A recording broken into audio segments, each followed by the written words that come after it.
পৃথিবীতে আনন্দ এবং দুঃখ সবসময় থাকবে সমান সমান। বিজ্ঞানের ভাষায় আনন্দের সংরক্ষণশীলতা। একজনকে চরম আনন্দ পেলে অন্যজনকে চরম দুঃখ পেতে হবে। গল্প উপন্যাসের নায়ক নায়িকাদের সুখ দুঃখে যারা কাতর, তারা সাধারণত নিজেদের সুখ দুঃখের ব্যাপারে উদাসীন হয়। একসাথে কখনোই সবাইকে সুখী করা সম্ভব না। আপনি কখনোই পারবেন না। কাউকে না কাউকে অসন্তুষ্ট রাখতেই হবে। আর তাতেই মনে হয় নিজের গোটা পৃথিবীর এক প্রান্ত অসম্পূর্ণ থেকে যায়। সুখ কিনতে পাওয়া যায় না বা কারোর থেকে ধার নেওয়া যায় না। সুখ হলো মানুষের ভিতরের একটা ব্যাপার। সুখী হতে বেশি কিছু লাগে না, শুধু একটা সুখী মন হলেই চলে।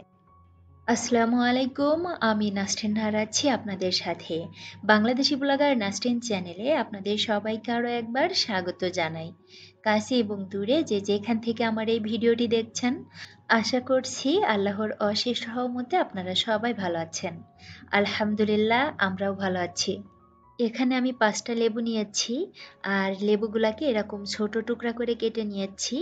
একটা লেবু থেকে আমি 8 পিস বানিয়েছি। লেবুর ভেতরে যে সাদা অংশটা ছিল সেটা কিন্তু কেটে ফেলে দিয়েছি। কয়েকটা কাঁচামরিচ আমি মাঝখানে সামান্য একটু কেটে তারপরে দিয়ে দিয়েছি। আর এখন একটা মশলা বানিয়ে নিব। এখানে আমি শুকনো খোলায় গোটা সরিষা ভেজে তুলে নিয়েছি। এখন দিয়ে দিচ্ছি গোটা শুকনো মরিচ। মরিচটা দেওয়ার পর কিছুক্ষণ ভেজে নিব। এরপর এটার মধ্যে দিয়ে দিচ্ছি গোটা মেথি। মেথি দেওয়ার পর আরও কিছুক্ষণ ভেজে নিব। তারপর এটার মধ্যে দিয়ে দিব গোটা জিরা। এতক্ষণ ধরে আমি কিসের প্রিপারেশন নিচ্ছি সেটাই তো আপনাদের সঙ্গে বলা হলো না। আজ আমি তৈরি করছি লেবুর আচার। যেহেতু কোরবানির ঈদ, আর ঈদে কিন্তু অনেক মাংস খাওয়া হয়, তাছাড়া পোলাও বিরিয়ানি তো থাকেই। তো এটা পোলাও বিরিয়ানি বা খিচুড়ির সঙ্গেও খেতে কিন্তু ভীষণ ভালো লাগে। লেবুগুলো বাড়ি থেকে আনা হয়েছিল, একদম বাড়ির গাছের লেবু, যার কারণে অনেক ভালো ছিল। আচার বানাতে কিন্তু এই ধরনের লেবুই ব্যবহার করা হয়। একদম গায়ের রংটা সবুজ থাকবে, সেটা দিয়ে আচার বানালে বেশি ভালো হয়। ভাজা মশলাগুলো তুলে আমি কড়াইয়ের মধ্যে দিয়েছিলাম পর্যাপ্ত তেল। তেলটা গরম হবার পর সামান্য একটু হিং দিয়েছিলাম আর দিয়েছিলাম পাঁচফোড়ন।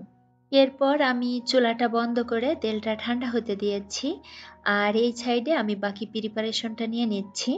যে মশলাটা ভেজে তুলে রেখেছিলাম সেটা কিন্তু ঠান্ডা হয়ে গিয়েছে, তো এখন আমি গুঁড়ো করে নিচ্ছি।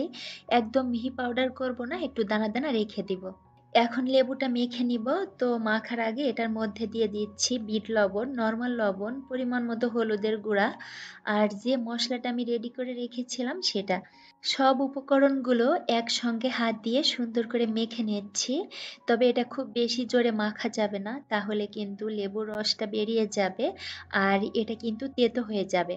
আচার দেওয়ার জন্য এখানে আমি একটা কাঁচের কৌটা নিয়েছি, আর এটা অবশ্যই সুন্দর করে শুকিয়ে নিয়েছি। এখন আমি আচারটা কৌটার মধ্যে তুলে নিচ্ছি।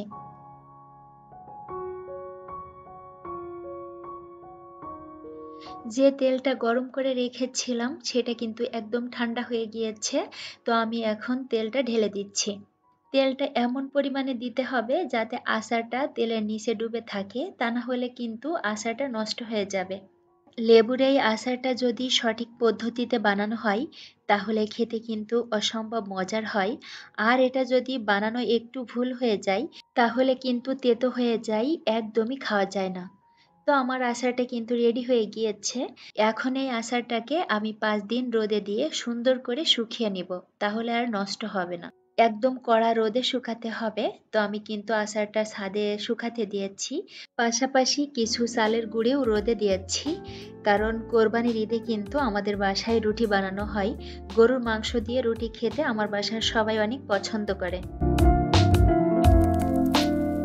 এখন আমি কিছু মশলা রেডি করে নিব, যাতে করে ঈদের দিন আমার একটু ঝামেলা কম হয়। খুব বেশি মশলা করব না, কারণ আমি কিন্তু একবারে বেশি মশলা করতে একদমই পছন্দ করি না। এমন পরিমাণে করি যেটা এক সপ্তাহ সুন্দরভাবে চলে যায়। অনেকগুলো পেঁয়াজ ছুলে নিয়েছি, আর এগুলাকে এখন চপারে চপ করে নিব। পাশাপাশি কিছু রসুন আর কিছু কাঁচামরিচ চপারে চপ করে নিব। আমরা কিন্তু ঈদে বাসায় থাকছি, যার কারণে সব প্রিপারেশন আমি আগে থেকেই নিয়ে নিচ্ছি। আপনারা কে কোথায় ঈদ করছেন আমাকে কমেন্টস করে জানাতে পারেন। মশলা করা আমার কাছে সবথেকে ঝামেলার কাজ মনে হয়, কারণ এটা করতে গেলে অনেকটা সময় লেগে যায়। সবথেকে ঝামেলার যেটা মনে হয় সেটা হচ্ছে মশলাগুলা কেটে কুটে রেডি করা। আমি যেহেতু এগুলা সব একাই করি, তাই এটা করতে আমার অনেকটা সময় লেগে যায়।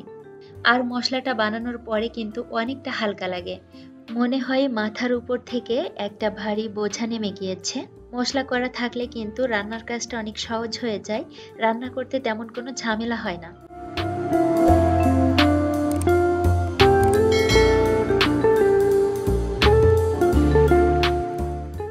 এখন আমি কিছু রসুন ব্লেন্ড করে নিব।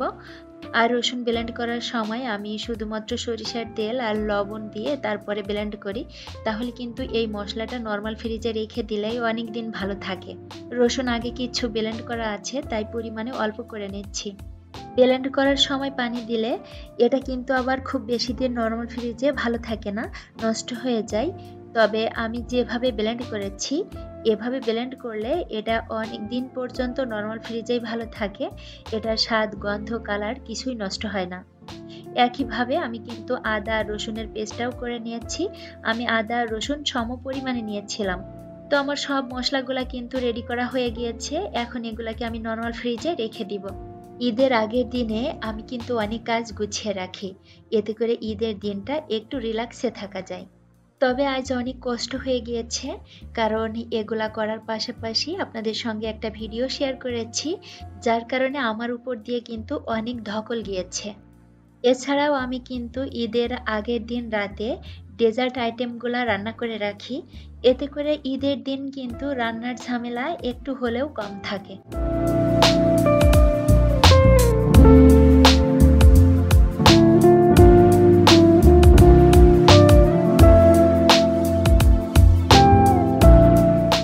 এখন আপনাদের সঙ্গে আমার কিছু ঈদ শপিং শেয়ার করছি। বাসাটাকে সুন্দর করে সাজানোর জন্য এখানে আমি কিছু কুশন কভার নিয়েছি। নিজে সাজার থেকেও আমি কিন্তু ঘর সাজাতে খুব বেশি পছন্দ করি। আর এটার মধ্যেই আমি অন্যরকম একটা ভালো লাগা, একটা মানসিক প্রশান্তি খুঁজে পাই। এই ঈদে আমি কিন্তু আমার জন্য কিছুই কিনে নাই, এগুলাই হচ্ছে আমার ঈদ শপিং। শুধুমাত্র বাচ্চাদের জন্য কয়েকটা ড্রেস কিনেছি, পাশাপাশি বাসাটাকে সাজানোর জন্য এই টুকিটাকি কিছু জিনিস কিনেছি। নিজে হাতেও কিছু বানিয়েছি। সাইড টেবিলের উপরে দেওয়ার জন্য এই কভারটা কিন্তু আমি নিজেই বানিয়েছি। আর এই কুশন কভার দুইটাও কিন্তু আমি নিজে হাতে বানিয়েছি। আমার একটা ড্রেস ছিল, সেটা কেটেই বানিয়েছি। এখানে আমি একটা সাদা বেডশিট নিয়েছি, আর এটা হচ্ছে বেড রানার। এটার সঙ্গে দুইটা বালিশের কভার এবং দুইটা কুশন কভার আছে। সাদা প্রেমী মানুষ আমি, বরাবরই সাদা দেখলে আমার অবস্থা হয়ে যায় পাগল প্রায়। সাদা পছন্দ করে না, আমার কাছে মনে হয় এমন মানুষ খুবই কম আছে। টি টেবিলের উপরে দেওয়ার জন্য আড়ং থেকে এখানে আমি একটা টেবিল রানার নিয়েছি। এই রানারটা কিন্তু ডাইনিং টেবিলের উপরে দেওয়ার জন্য, তবে আমি এটা টি টেবিলের উপরে দিব, কারণ টি টেবিলের উপরে দেওয়ার জন্য আলাদা করে ওরকম কোনো রানার পাই নাই। আর এটাও কিন্তু আমি সাদার মধ্যেই নিয়েছি, কারণ এটা আমার সোফার কভারের সঙ্গে ম্যাচিং হবে। আর এটা হচ্ছে ডাইনিং টেবিলের উপরে দেওয়ার জন্য একটা ডাইনিং টেবিল ক্লথ। এটা আমার এত পছন্দ হয়েছিল কি বলবো। বাগান বিলাসের এই ফুলের স্টিকটা নিয়েছি, আর একটা সাদা নেওয়ার ইচ্ছা ছিল, তবে সাদাটা পাওয়া যায়নি। এটা দেখতে এত সুন্দর, মাশাআল্লাহ, একদম রিয়েল ফুলের মতো। আর এই গোলাপের একটা স্টিক নিয়েছি। এখানে আমি আরো দুইটা গোলাপ নিয়েছি। এতক্ষণ তো আপনাদের সঙ্গে শপিং শেয়ার করলাম, এখন চলুন আপনাদেরকে সঙ্গে নিয়ে আমার বাসাটাকে নতুন রূপে সাজাই।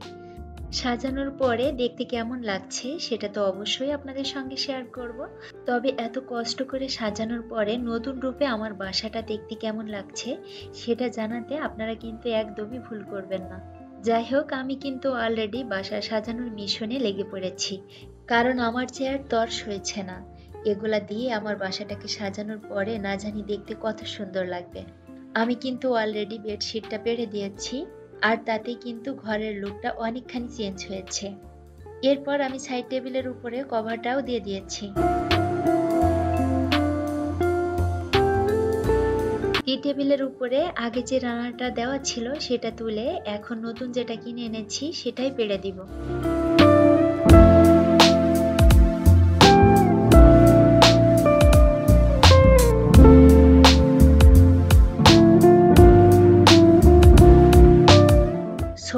কুশন কভারগুলা চেঞ্জ করে দিয়েছি, আর চেঞ্জ করে দেওয়াতে এখন দেখতে কিন্তু অনেক ভালো লাগছে।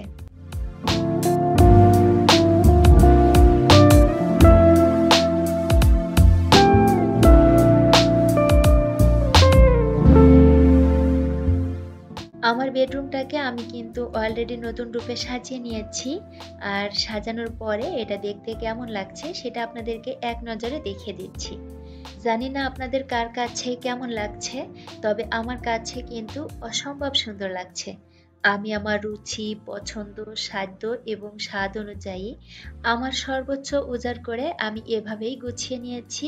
কম বেশি যাই করি না কেন সেটা আমি মন ভরে করি, এবং করার পরে আমি আল্লাহর শুকরিয়া আদায় করি। আর যেটা করতে পারি না সেটার জন্য আমি কখনোই আফসোস করি না।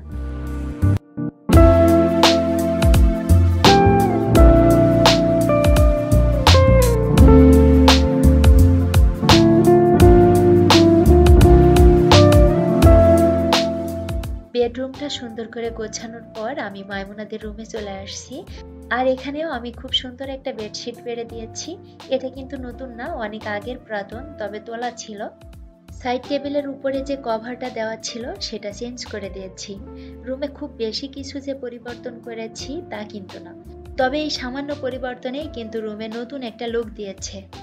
আর এটাই হচ্ছে আমার ভালো লাগা, আমার মানসিক প্রশান্তি। আমি যেটা করি আমার জন্য করি, আমার ভালো লাগা মন্দ লাগা আমাকেই বুঝতে হবে।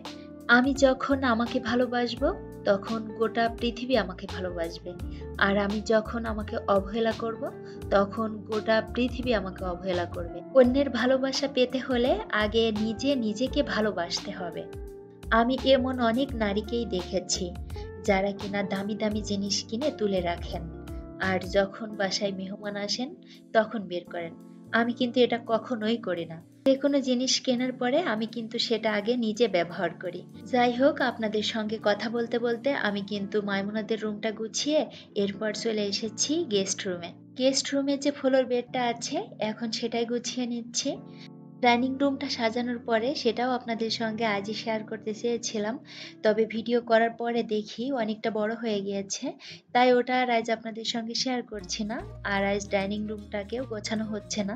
ঈদের দিন সকালে আমি ডাইনিং রুমটাকে সুন্দর করে সাজিয়ে গুছিয়ে নিব, আর ঈদের যে ভিডিওটা যাবে সেটাতেই আমি শেয়ার করব। এখানে যে আর্টিফিশিয়াল ফুলগুলো আছে এগুলো আমি তুলে নিচ্ছি, আর নতুন যেগুলা কিনে এনেছি সেগুলাই দিয়ে দিচ্ছি। এই ফুলগুলা দেখতে কিন্তু একদম রিয়েল ফুলের মতো, আর এগুলা দেওয়ার পরে দেখতেও কিন্তু অনেক সুন্দর লাগছিল। সোফার কভারগুলো আমি কিন্তু তুলে নিয়েছি, ঈদের পরে আবার লাগিয়ে দিব।